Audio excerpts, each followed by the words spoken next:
We used to make these great linear campaign shooters, and what we wanted to do with Destiny was create a living world. We are ready to jump into the Trials of Osiris. This place is so cool. By being a live game, we can experiment with things, we can try new things. Bungie listened. They're picking the good maps. We believe that players want a world that they can check into, a world that invites them to come back and check something out that wasn't there before. We want to be a living game, we want it to be a hobby, and the live team is a reflection of Bungie's commitment to doing that. High five. Yeah, all right. The live team has been in charge of doing everything from playlists to weekly patches to Iron Banner rollouts and Trials of Osiris. This is crazy. Oh, there's loot, guys. There's We loot. want to bring in more quest lines, more stuff to do, more stuff to chase, more loot items, more guns, more gear. What I like as a player is that when I come into the world and there's an event going on, the world's a really different place. That makes the world feel alive, and it's just a more fun place to be in. What we want to create is an engaged audience that wants to keep coming back, and that your friends, your social network is part of what's like pulling you back into the world. We have a wonderfully connected community, and that's something that makes Destiny just kind of magical, honestly. Look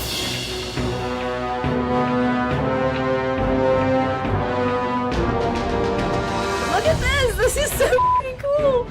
This is amazing. I love it. You trolls, Bungie. Oh, look at that. She has a Crota mask. Oh my God. We had looked at the tower and the social experience and said, why don't we have awesome holidays? Like, why don't we build on that Jack-o'-lite Halloween experience from last year and do something bigger? Story, cutscene, missions with mask on is freaking hilarious. We want to create these community lightning rods of things that people are doing together. If players are responding really well to them, like, that's what we want to build more of.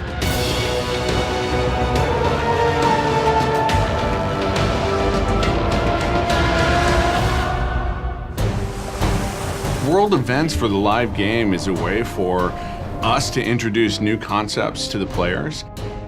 Sparrow racing has been on a lot of people's minds for a long time. Sparrow racing is like our first experiment with how do we build something that the community can actually have a hand in its future fate.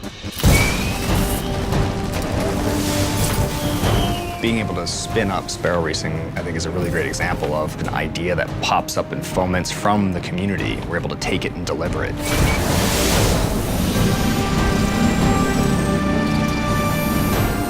If people love it, awesome, we can continue building on it and making it better. If people don't like it, we can get feedback on it and bring it back, or just decide to scrap it and put our time, energy, and our people on something else.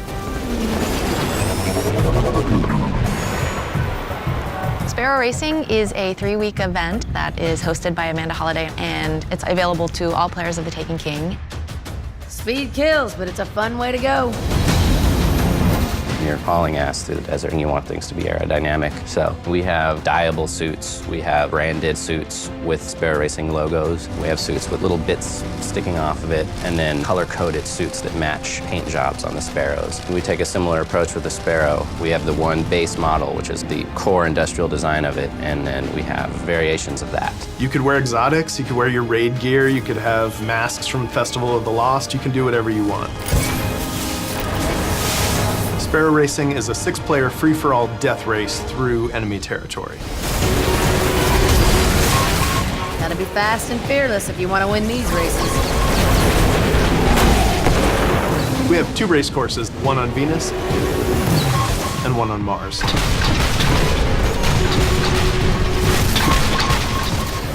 Campus Martius is a circuit through the buried city on Mars. Mars is our easy track, and the Venus one is our more advanced track. Venus is called the Infinite Descent because you're always going downhill, and at the end you hit a teleporter and it brings you back to the top of the level.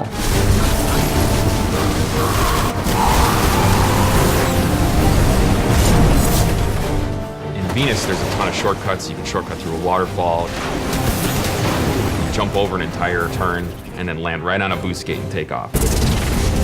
Nobody's really going to have a better Sparrow than anybody else. It's really about your performance on the track. The main skill that you will need is based off of you and how you drive. Boosting at the right time, braking at the right time.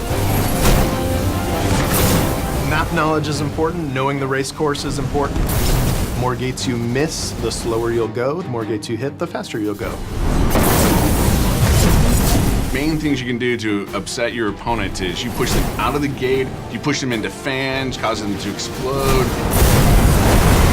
Whatever you can do to make sure that you are the only one hitting the gate so that you get the boost and you end up taking the lead. You're gonna see with Sparrow Racing something you haven't seen before, and if you like that, let us know, and for sure, you will see more coming.